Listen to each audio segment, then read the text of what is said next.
Hello and welcome back. In this lecture, we're looking at what happens when things go wrong. So we're going to look at corporate insolvency and then we'll carry on and look at personal insolvency. But looking at companies first of all, what have we got to think about? Well, companies may go into administration. They may also have what we call a CVA, a corporate voluntary arrangement. We may see receivership, and then finally we may look at liquidation. And liquidation could be solvent or insolvent. Now, broadly, these first two are more to do with companies who are poorly. They're not particularly well, but they're not terminal. Liquidation tends to be to do with companies whose illness is terminal. These companies are not going to survive.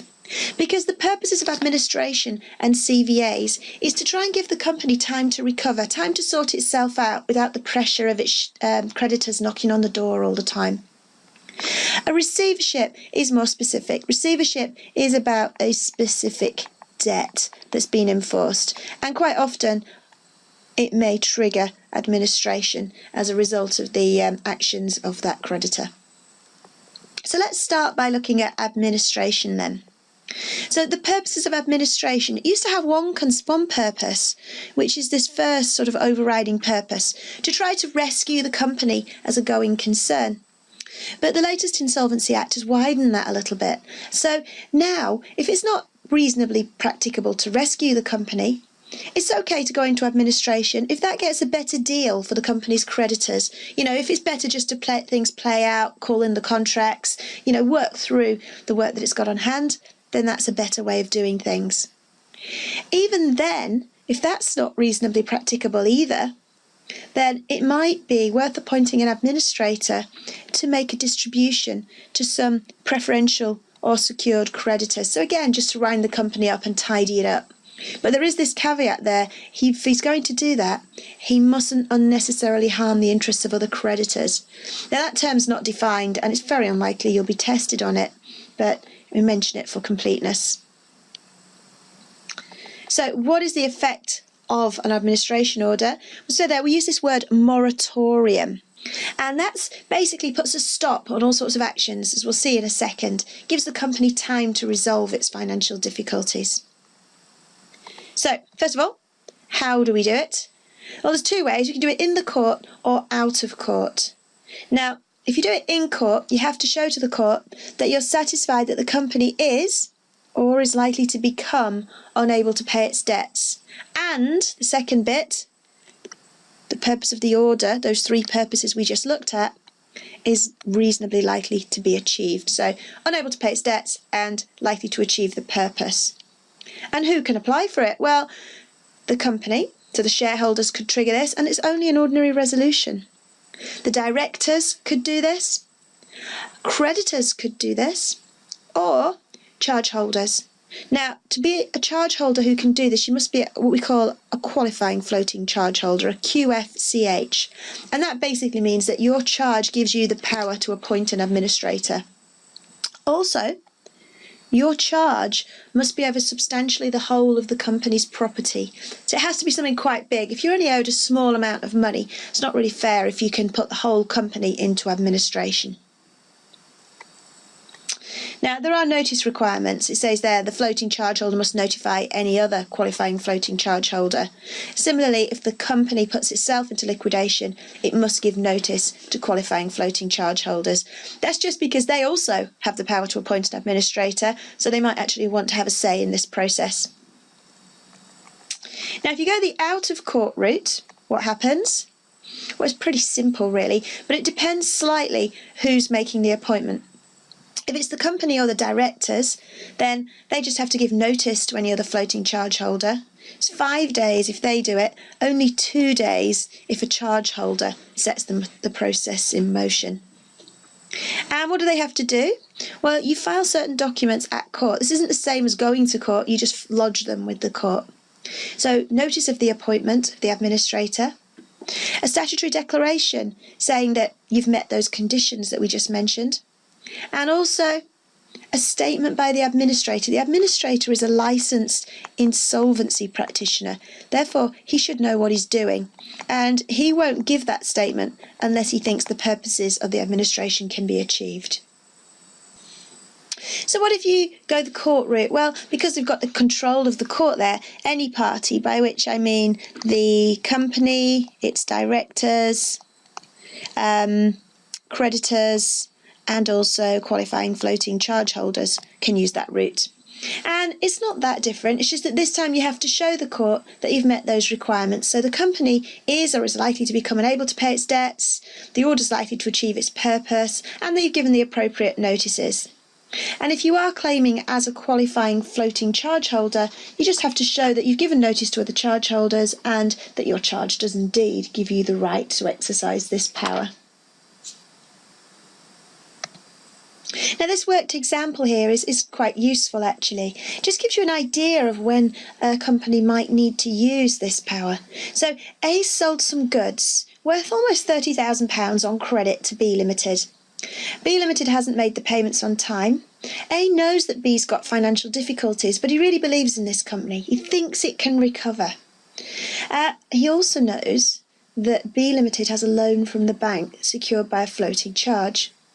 Now the worry here for A is that the bank might put the company into administration. He might even go a step further and wind up the company in order to get that security from their floating charge. They're not really that bothered whether the company continues or not, they just want their money. So A thinks, well, I will make an application for an administration order as a creditor of the company. He'll have to do that through the courts, of course. But if he does that, all debt collection is frozen. We have this moratorium, remember, and that means that the company will have time to form an action plan to try and recover things. And that's good for A because A is going to be right down there as just an ordinary creditor of B Limited. If the bank were to exercise its security, A probably wouldn't get paid. But if his administration order is successful, A should get paid, the company will be a continuing company, and A will continue to have B Limited as a client. Now, duties of the administrator. We can see these on the following timeline. So the administrator is appointed, and he effectively takes over from the directors. So he's got a certain number of jobs he has to do. Within 7 days, he has to file notice of his appointment with the Registrar of Companies. Okay, and that's a public document. Anybody who wants to research the company can see that document. And he can also ask the company's officers to produce what we call a statement of affairs. And this is a detailed statement of the company's financial position and its current operations. They've got 11 days to deal with that. Now, once he's got that information, the insolvency practitioner, the administrator, has time to produce a statement of his proposals. How is he going to save this company? And he will file a copy of that with the company registrar, again, a public document, with the company's creditors, and also the company's shareholders will get a copy. Within 10 weeks of his appointment, he has to have a creditors' meeting to discuss his proposals to save the company. Now, if it turns out that there's very little money left in the company, he can bypass this requirement and say, well, actually, there's no point because I've got nothing to give you.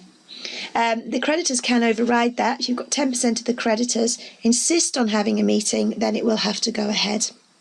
Now, the creditors will either accept or reject the proposals put forward by the administrator. If they accept them, then we'll carry on, proceed to implement them.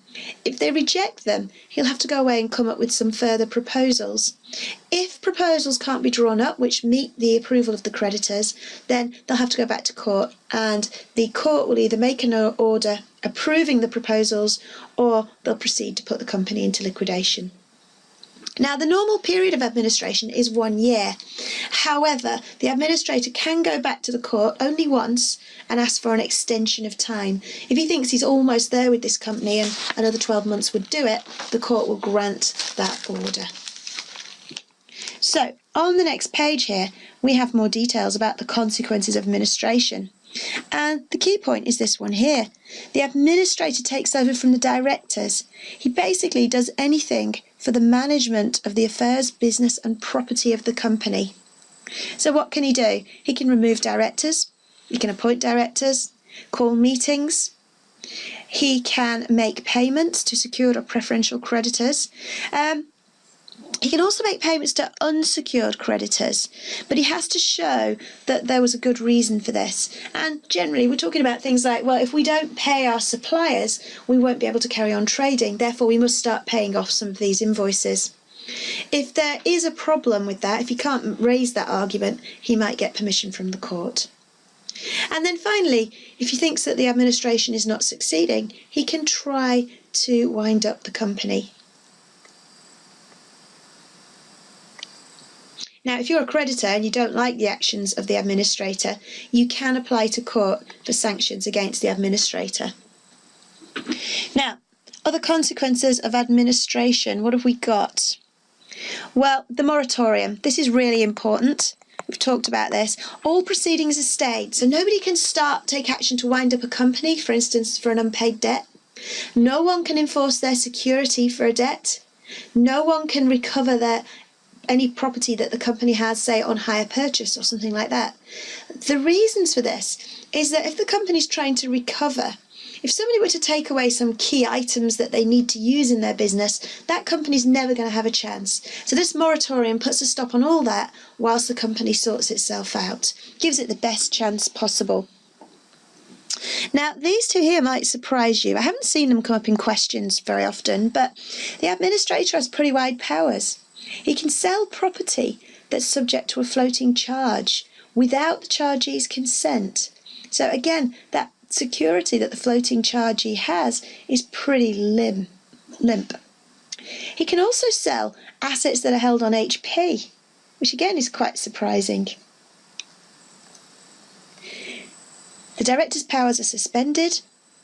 Employees, they're not dismissed in this case because we need them to run the company. However, the administrator might decide to make some people redundant, and he's perfectly able to do that. And then we have a point about transactions at an undervalue. We're going to look at those later, so we won't talk about them here. Okay, that is the key points about administration. And what we'll do, we'll pause this recording there and we'll come back and look at receivership as a separate topic.